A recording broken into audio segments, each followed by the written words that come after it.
Bonjour à tous, c'est Jean-Luc Haut sur sa chaîne YouTube. Aujourd'hui, nous allons parler de l'armée de l'air ukrainienne qui a de très gros problèmes avec les drones kamikazes russes. Une vidéo diffusée sur les réseaux sociaux russes le mois dernier révèle qu'un deuxième avion de combat ukrainien a été touché par un drone kamikaze russe alors qu'il se trouvait sur une base aérienne. Et contrairement au premier enregistrement publié, cette frappe a clairement détruit sa cible, un avion d'attaque au sol Su-25 Frogfoot de la 299e brigade d'aviation tactique ukrainienne. L'enregistrement montre des images de la caméra frontale de ce qui semble être un drone kamikaze Lancet 3 plongeant vers l'avion à réaction ukrainien, stationné sur la base aérienne de Dolgintsevo, près de Krinsky. Désolé pour la prononciation, c'est un peu compliqué en ukrainien. Il y a aussi des images d'un deuxième drone observant la frappe, probablement un Orlan 10 ou un avion de surveillance similaire. Le Lancet plonge directement dans le jet de Frogfoot et explose, provoquant un incendie qui finit par consumer le jet. Vous avez une petite vidéo qui parle de cela. Ce contenu est importé de X Twitter. Vous pourrez peut-être retrouver le même contenu dans un autre format ou vous pourrez peut-être retrouver plus d'informations sur leur site web. Des images antérieures publiées le 19 septembre montrent une autre frappe d'un Lancet sur la même base aérienne qui s'est écrasée au sol, juste à côté d'un cockpit d'un chasseur tactique MiG-29 et a causé au minimum des dégâts importants. Il est probable, mais cela n'est pas confirmé, que les images les plus récentes remontent également en septembre en raison de l'état similaire de l'aérodrome.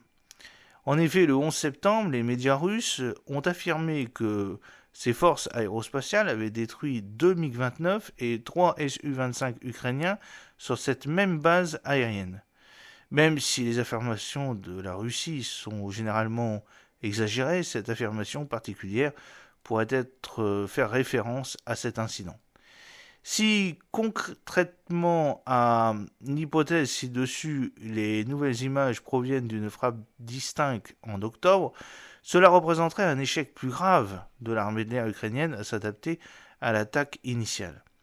Certains ont également avancé que le Su-25 détruit pourrait être un leurre élaboré, mais rien dans les images ne confronte cette interprétation.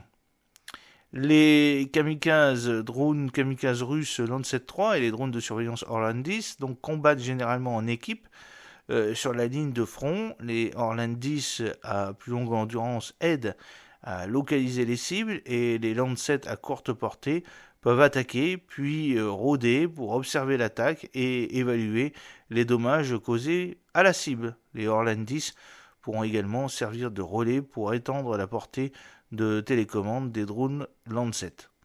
Mais cette frappe était tout sauf typique. Même les grands projets 51 Lancet 3 auraient une portée de frappe de seulement 25 miles et Dogentsevo est situé à 45-50 miles du territoire sous contrôle russe de l'autre côté du fleuve Dnipr. Peut-être qu'un projet 51 Lancet spécialement modifié ou le dernier projet 53 Lancet a été utilisé. Le journaliste des médias d'État russes qui a publié la vidéo affirme que les nouveaux drones Lancet ont atteint une portée de 75 miles. D'autres sources affirment cependant que l'augmentation est de 44 miles, ce qui pourrait être à peine suffisant pour atteindre la base. Un drone kamikaze Lancet 3, exposé à l'exposition de défense Army 2020, on note à cette occasion que les ailes en forme de X et le capteur électro-optique monté sur le nez utilisé pour piloter le drone lors de son aller simple. Alternativement, la réduction du poids de l'ogive de 6,6 livres du projet 51 aurait pu augmenter la portée, même si cela aurait eu pour conséquence d'exiger une plus grande précision en raison de l'explosion plus petite. La Russie aurait-elle pu utiliser un autre drone ? Certes, les drones kamikazes Shahed fournis par l'Iran pourraient facilement atteindre Dogentsevo, Mais ils sont généralement préciblés sur des coordonnées de navigation par satellite fixe et ne sont pas assez précis pour détecter des avions individuels. L'ombre en forme de X du drone, vue lors de l'attaque, peut également suggérer l'utilisation d'un nouveau drone quadricoptère à longue portée, mais le Lancet 3 a également un profil en forme de X. C'est sans doute une mauvaise nouvelle pour l'armée d'air ukrainienne et les autres unités opérationnelles de soutien en profondeur, artillerie, défense aérienne, quartiers généraux, logistique, qui risquent désormais de subir des frappes de précision russes jusqu'à 50 miles ou pire 75 miles de profondeur en première ligne. Cela dit, il n'est pas clair si la Russie peut encore soutenir de telles frappes à plus longue portée du Lancet, ou si les attaques ont été entreprises par des prototypes encore limités du projet 53 ou par des modifications sur le terrain.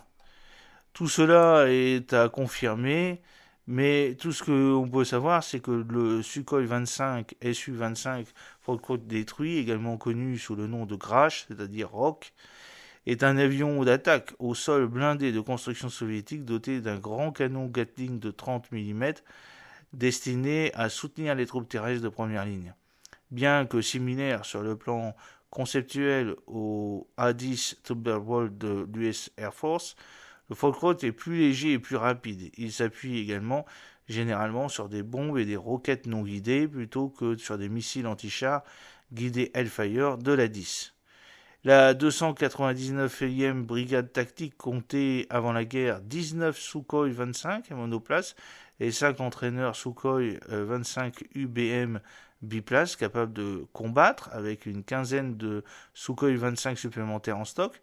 Tous ces Fokkott, sauf un, avaient été modernisés selon la norme M1 à demi-vie prolongée, nouvelle navigation par satellite, système de ciblage numérique et radio et enregistreurs de vol modernisés. Et quelques-uns ont été modernisés selon le modèle M1K, encore amélioré, qui a ajouté le cuve 26 5001 distributeur de leurre de fusée pour détourner les missiles à recherche de chaleur infrarouge. L'appui aérien rapproché est une mission dangereuse et depuis le début des hostilités, le 299e a subi des pertes égales aux 2/3 de son effectif de départ, c'est-à-dire 16 avions face aux chasseurs russes et aux défenses aériennes basées au sol. Cependant, l'unité a pu régénérer ses effectifs grâce à 14 Sukhoi 25 donnés par la Bulgarie et 4 autres par la Macédoine du Nord. Il est également probable que l'Ukraine ait réussi à remettre en état certains de ses Sukhoi 25 stockés. De nos jours, les Sukhoi 25 de la 299e brigade sont principalement utilisés pour fournir une réponse rapide au bombardement de zone sur les positions et les concentrations de troupes russes. Ils volent à une altitude extrêmement basse pour se masquer contre les radars, puis se dirigent brusquement vers le haut pour lancer leurs roquettes non guidées dans un arc de cercle à plusieurs kilomètres de cible, plutôt que dans le mode de tir direct pour lequel ils ont été conçus. Cela réduit leur exposition en défense aérienne à courte portée. Le Sukhoi 25 et le MiG-29 ont été conçus pour voler depuis des pistes d'atterrissage difficiles en première ligne. Cela permet aux avions déployés vers l'avant d'atteindre rapidement la zone de combat tout en transportant plus d'armes, tout en passant moins de temps en vol et exposés à la détection par les radars russes à longue portée, en particulier sur les avions russes Su-35S, MiG-31BM et A-50 avions aéroportés d'alerte précoce Mainstay. Mais comme ils peuvent désormais être à portée des attaques de précision des drones Lancet, l'armée de l'air ukrainienne doit équilibrer ses gains d'efficacité significatifs avec le risque accru de perte des avions au sol. Donc il s'agit d'un dilemme de défense à cause des drones. Le drone Lancet s'est avéré être l'arme la plus efficace de la Russie pour cibler l'artillerie meurtrière à longue portée fournie par l'Occident, car il peut être contrôlé à distance pour des missions courtes et attaqué de manière relativement précise, même si les ratés ne sont pas rares, et s'ils peuvent désormais voler suffisamment loin pour atteindre les bases des chasseurs ukrainiens à courte portée, cela pose un grave problème à l'Ukraine. Avant les récentes attaques, avait été confirmé que seulement 4 avions ukrainiens avaient été détruits au sol, 2 MiG-29, un chasseur Su-27 et un bombardier Su-24, suite à des frappes de missiles russes au cours de la première année et demie de la guerre. Il s'agit d'un succès bien plus limité que prévu avant la guerre, attribuable au redéploiement et à la dispersion rapide des avions de l'UAF au début de la guerre, à l'alerte rapide en cas d'attaque imminente, probablement facilitée depuis lors des moyens de surveillance aérienne de l'OTAN, et à la mauvaise gestion générale de la Russie, capacité de reconnaissance en temps réel de qualité plus profondément sur le territoire ukrainien. Ainsi, les 2 avions touchés par les Lancet sont un coup dur pour la flotte ukrainienne d'une centaine d'avions de combat encore opérationnels. Certes, même les MiG-29 et Su-25 à courte portée disposent facilement de suffisamment de carburant pour atteindre les zones de combat s'ils sont déployés, disons 100 miles plus en arrière pour éviter les frappes de Lancet, mais cela nécessitera des charges utiles de combat réduites, entraînera un plus grand risque de détection plus précoce en patrouillant les chasseurs russes en transit vers la zone de combat et augmentera le risque de surpopulation dans les bases à moyenne portée, ce qui, à son tour, pourrait rendre l'engin plus vulnérable aux frappes russes par les drones Lancet et autres. Les véhicules de défense aérienne Frank-Panzer Gepard, fournis par l'Allemagne et équipés de radars, se sont révélés très efficaces contre les drones, mais l'Ukraine ne disposera que de 52 Guépards d'ici la fin de 2023 et ils ne pourront défendre qu'un rayon de 3,4 miles autour de leur position, ce qui signifie que Kiev doit faire des choix difficiles quant à l'endroit où ces véhicules seront déployés. L'Ukraine pourrait plutôt améliorer ses défenses aériennes à courte et moyenne portée autour de ses bases aériennes de première ligne afin de détecter et de détruire de manière plus fiable les petits drones. Malheureusement, ces précieux moyens de défense sont très demandés partout en Ukraine. Ils sont utilisés pour défendre à la fois les civils et les troupes en première ligne et des compromis sont donc inévitables.